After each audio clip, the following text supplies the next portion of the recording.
Hello बच्चों, welcome to my YouTube channel. मैं Neeru madam आपका स्वागत करती हूँ अपने इस चैनल में। तो चलिए, आज हम पढ़ेंगे वास्तविक संख्याओं के घातांक नियम। ठीक है, आज हम पढ़ेंगे वास्तविक संख्याओं के घातांक नियम क्या होते हैं। तो वास्तविक संख्या के बारे में मैंने बताया है आपको कि वास्तविक संख्याएं क्या होती हैं। अब इसके घातांक के नियम को हम पढ़ेंगे, जो कि क्लास 9 से रिलेटेड है, जो क्लास 9 से रिलेटेड है, 8 में भी रिलेटेड है, ठीक है, 7 में भी है, लेकिन ये जो वीडियो है ये क्लास 9 के लिए है। ठीक है, तो आप इसको समझेंगे जरा क्या है। तो चलिए वीडियो स्टार्ट करते हैं। क्या है? घातांक नियम। टॉपिक है घातांक नियम। ठीक है, घातांक के कुछ नियम होते हैं, उन नियमों को पहले आपको जानना होगा। ठीक है, इन नियमों के लिए आपको कुछ घातांक नियम है जिनको आपको पता करना होगा, समझना होगा। पता क्या करना होगा? समझना होगा। ठीक है, तो इसको समझते हैं। देखिए, इसमें सबसे पहला नियम ये है कि अगर आधार समान हो, किसी भी संख्या का आधार, जो भी ये परिमेय संख्या है, ठीक है, क्यों परिमेय संख्या मैंने कहा? क्योंकि इसके नीचे एक छुपा हुआ है। रियल में ये वास्तविक संख्या है। ठीक है, तो इसके नीचे एक छुपा हुआ है। ठीक है, उससे कोई लेना देना नहीं है। हमें ये देखना है कि ये जो है इसके ऊपर एक अंक लिखा हुआ है। ठीक है, तो ये अंक इसका घातांक है। घात का अंक इसको बोलते हैं, घात का अंक, घात का अंक। ठीक है, यानी अंक जो है वो घात लगा हुआ है, सिर पे है, इसके चोटी में बंधा हुआ है। जैसे चोटी बनती है ना, तो उस चोटी में रबड़ वगैरह लगाते हैं, उस तरीके से ये इसके सिर पर बंधी हुई है। तो इसका मतलब ये 17 के ऊपर 2 है, यानी 17 कितनी बार खुलेगा? 2 बार खुलेगा। अब यहाँ देखिए, 17 का गुणा कितने, 17 की घात कितनी है? 5 है। ठीक है, तो ये 17 कितनी बार खुलेगा? 5 बार। इसका मतलब है कि गुणा के रूप में ये 5 बार खुलेगा, ये गुणा के रूप में 2 बार खुलेगा। तो अब ऐसे गुणा करेंगे, फिर उसको जोड़ेंगे, फिर गुणा करके फिर लिखेंगे इतना बार। तो इसके लिए एक नियम बना हुआ है कि इसको शॉर्टकट में कैसे करेंगे। तो दोनों को अगर बीच में गुणा का चिन्ह है और आधार अगर समान है, तो इसके लिए एक सूत्र लगता है जिसको बोलते हैं a की पावर m मल्टीप्लाई a की पावर n, जो कि मिलके हो जाता है a की पावर m प्लस n। अगर घातांक भिन्न भिन्न हो तब, घातांक कैसे हो? भिन्न भिन्न हो तब। ठीक है, घातांक अगर भिन्न भिन्न है तो ये नियम लगेगा। इस नियम को याद रख लीजिए। और आधार लेकिन समान होना चाहिए, इस बात का ध्यान रखें। आधार हमेशा क्या होना चाहिए? समान होना चाहिए। घातांक आपका जो भी हो, घातांक आपका जो भी हो, उससे कोई लेना देना नहीं है। घातांक आपका यहाँ पर 7 भी हो सकता है, यहाँ 8 भी हो सकता है, यहाँ 6 हो सकता है, यहाँ 3 हो सकता है, लेकिन यहाँ ये जो आधार है ये समान होना चाहिए, ये आधार समान होना चाहिए। ठीक है, तो उसके लिए ये नियम लगेगा। अगर आधार समान है और बीच में गुणा का चिन्ह है तो ये नियम लगेगा। यानी कि आधार समान है और घातांक कुछ भी हो, भिन्न हो, तो गुणा में वो घातांक दोनों क्या हो जाते हैं? जुड़ जाते हैं। क्या हो जाते हैं? जुड़ जाते हैं। तो अब इसका रूप लिखने के लिए इसको हम सरलीकरण करेंगे, अगर है ना, हल करेंगे तो सरल करेंगे तो क्या लिखेंगे हम इसको? 17 के पावर 2 प्लस 5। अब मिलके ये क्या हो जाएगा? 17 की पावर 7। ये घातांक ही नियम हो गया, घातांक के रूप में इसको लिख दिए। अब ऐसा भी सवाल हो सकता है कि इसको घातांक के रूप में लिखिए, और ऐसे भी हो सकता है कि इसको सरल कीजिए, यानी खोल कर लिखिए।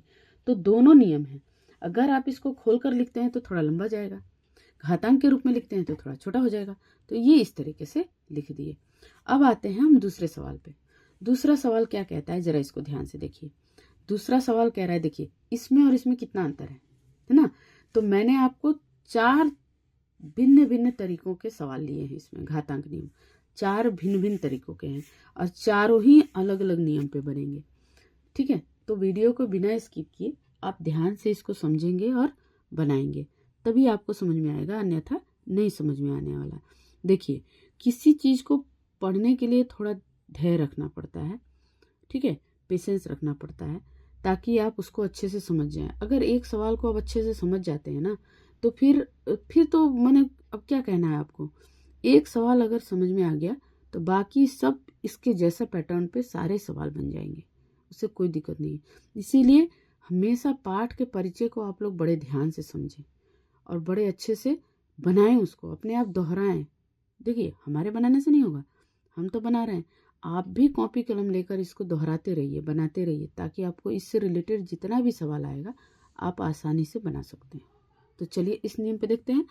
अगला है क्वेश्चन 5 की पावर 2, और देखिए ब्रैकेट बंद करके उसके ऊपर भी एक पावर है, पावर के ऊपर पावर है। बताइए, पावर के ऊपर पावर है ना, पावर के ऊपर क्या है, पावर है, इसके ऊपर भी पावर है, यानी कि ये ब्रैकेट इसके अंदर एक इसका किसका काम कर रहा है, ये ब्रैकेट इसको शक्ति देने का काम कर रहा है।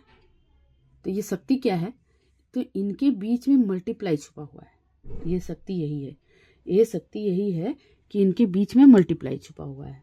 क्या छुपा हुआ है, मल्टीप्लाई छुपा हुआ है। देखिए अब आप कहेंगे कि यहाँ पर तो 2 आधार था, यहाँ एक ही है, तो कैसे मल्टीप्लाई। तो इसका नियम ये है कि a की पावर m, देखिए घातांक अलग अलग है और इसके ऊपर n लगा दीजिए, ठीक है। तो ये देखिए m हो गया n हो गया, यानी कि घातांक जो है वो दोनों अलग अलग हो गया, दोनों क्या हो गया, अलग अलग हो गया।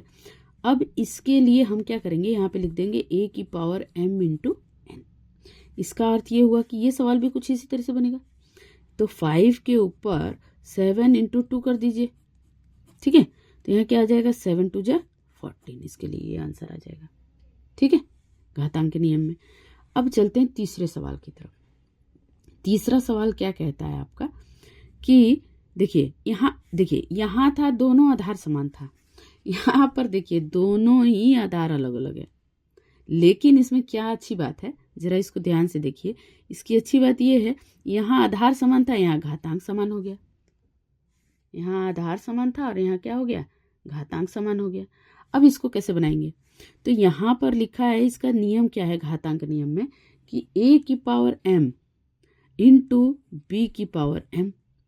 तो अब इसको कैसे, देखिए बीच में मल्टीप्लाई, ये समान है, तो हम इसको ऐसे नहीं लिख सकते हैं क्या, ऐसे नहीं लिख सकते हैं। देखिए लिख दिए कि नहीं लिख दिए, कितना आसान था। उसी तरह जैसे ये नियम लगाए हैं उसी नियम को उसके ऊपर डाल देना है ना। इस नियम को, जो नियम आप लगा रहे हैं उसी नियम को यहाँ फॉलो करिए। तो यहाँ क्या होगा, 7 मल्टीप्लाई 9 की पावर 3, यानी ये दोनों के ऊपर आ गया, ठीक है। तो 9 7 जा 63, अब इसके ऊपर 3। अब 63 को कितनी बार खोलिए, 3 बार खोलिए, खोल दीजिए, ठीक है। तो अभी खोलने वाला नियम हम नहीं बताएंगे कैसे क्या कर रहे हैं। अब चलते हैं अगले सवाल की तरफ। अगला सवाल क्या है आपका कि 23 के ऊपर 10 और 23 के ऊपर ही 7। अब देखिए यहाँ मल्टीप्लाई में था, यहाँ डिवाइड में हो गया, बस इतना ही अंतर है। तो इसके लिए नियम क्या है कि a की पावर m अपॉन a की पावर n, a की पावर m और a की पावर m, इट मीन्स ये जो है वो डिवाइड के रूप में है। किस रूप में है, डिवाइड में, यानी कि भाग के रूप में है। किस रूप में है, भाग के रूप में है। तो इसको हम क्या करेंगे, भाग में हमेशा घट जाता है, ये याद रखेंगे। गुणा में जुड़ जाएगा, भाग में घट जाएगा। तो इसको हम बना सकते हैं कि 23 10 माइनस 7, तो कैसे बनेगा, 23 3, ये इसका आंसर हो गया, ठीक है। तो ये 4 तरह के पैटर्न मैंने आपको बताए हैं कि आप आसानी से इसको बना सकें। तो आज मैं आप लोगों को एक सवाल होमवर्क के रूप में देना चाहती हूँ ताकि आप उसे बनाएं और समझें, ठीक है। तो मैंने सवाल दे देना है कि 13 के पावर 1/5, ठीक है, और मल्टीप्लाई 17 के पावर 1/5। आप इसको बनाएंगे और कमेंट सेक्शन में इसका आंसर ज़रूर मुझे बताएंगे कि आपको आया समझ में या नहीं। अगर आप बनाकर भेजते हैं तो मैं समझ जाऊंगी कि आपको समझ में ये आ गया है। और वीडियो अगर अच्छी लगे तो लाइक शेयर सब्सक्राइब ज़रूर करें और कमेंट भी करें ताकि मुझे पता चले कि आपने मेरे वीडियो को देखा और समझा है। Thank you.